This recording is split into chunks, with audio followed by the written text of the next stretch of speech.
Doktoresha mjeke specialiste ginekologe Trina Nushi Jahjaka, duke folur për infertilitetin, në mes tjera shpohon se kjo dikur duhej shëruar jashtë Kosove, e tani më ka mundësi që kjo të bëhet edhe në Kosovë. Çdo çift i cili planifikon të ketë një fëmijë, por për një vit nuk arrin një rezultat të tillë, ne fusim në kategorinë me të cilën ballafaqohen me infertilitetin. Zakonisht shkaktarët janë të shumtë, si nga ana e mashkullit, ashtu edhe nga ana e femrës, por edhe një pjesë është ndrej shkaktarëve për të cilët ne nuk i dim. Për atë sa i përket përqindjes, apo mund të themi domethënë çka mundet të ndikojë në këtë fushë, ne i ndajmë 30% ndikon prej faktorit mashkull, 30% prej faktorit femën, 10% nuk mundemi me ditë, domethënë çka mund të jetë shkaktari, për atë hyn edhe në kategorinë e infertilitetit të paspjeguar.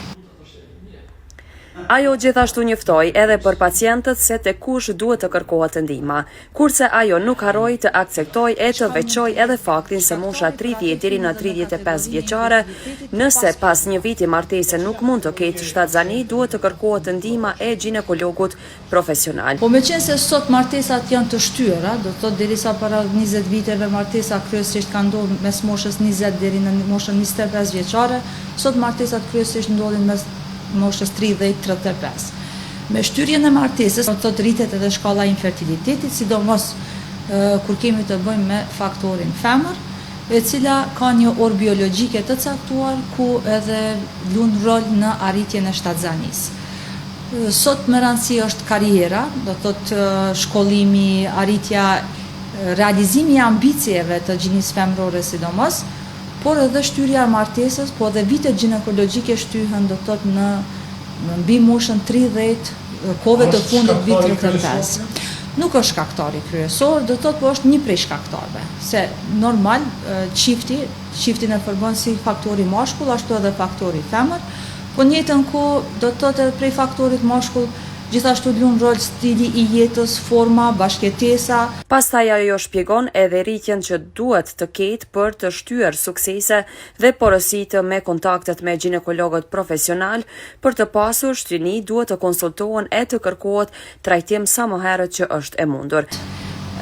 Ka raste ku kemi mbas shumë viteve, do të thotë shumica kanë kërkuar edhe zgjidhje jashtë vendit, sot nuk ka nevojë të trokasin në dyert jashtë vendit, ku duhet të shpenzojnë edhe kohë, edhe do të thotë qoftë edhe materialisht të dëmtohen çiftet. Sot Kosova i plotson këto kushte me qendra të caktuara të specializuara ku mirën me problemet të infertilitetit. Edhe Kosova ka arritur, do të thotë ka arritur në pikën ku mund të themi se ballafaqohemi me ekspertët ndërkombëtar. Kemi qendra të caktuara, kemi spitale të specializuara në fushën e infertilitetit, po zgjidhja është shumë me rëndësi të trokasin në dyert e duhura për të arritur zgjidhjen e duhur. Ajo po kështu ka mesazhin e saj se vetëm trajtimi profesional ka sukses optimal.